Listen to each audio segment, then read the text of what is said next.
Hello, hello. Good evening.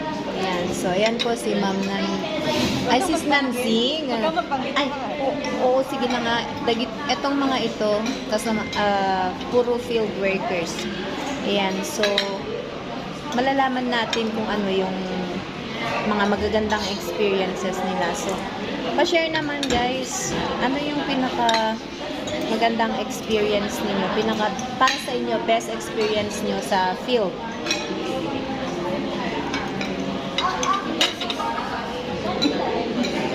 Ikaw, sis.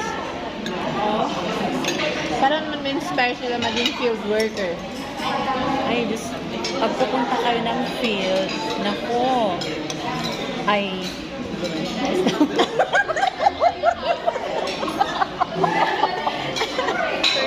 First time.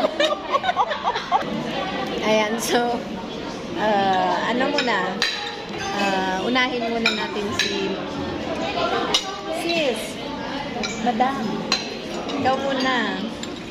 Nag-iisip pa si, sister. The best part of being a field worker, the food. Tuwang-tuwa kami kasi wala kami sa field. Ito, may provision ng food. Di ba?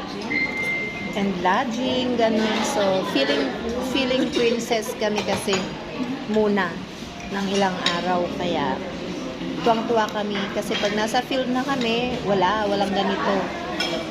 So, sis, pa-share naman sis.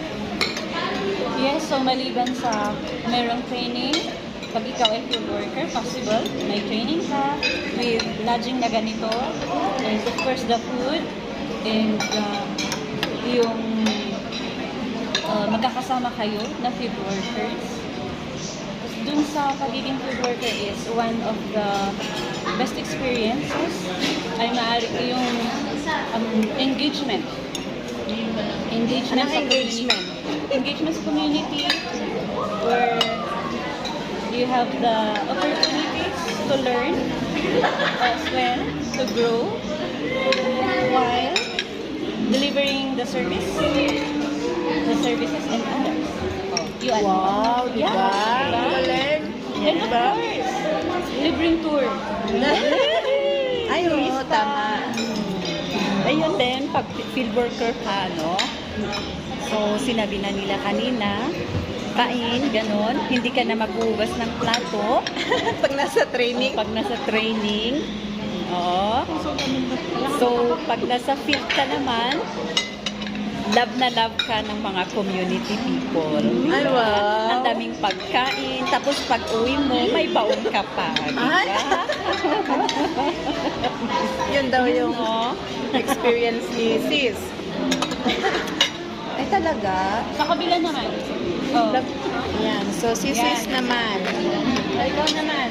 Ito si sis. Pa-share naman ng experience. Diba? Akalan nyo, ha? Sige, so, best experience sa field work. Aside from field tour na ako nanda,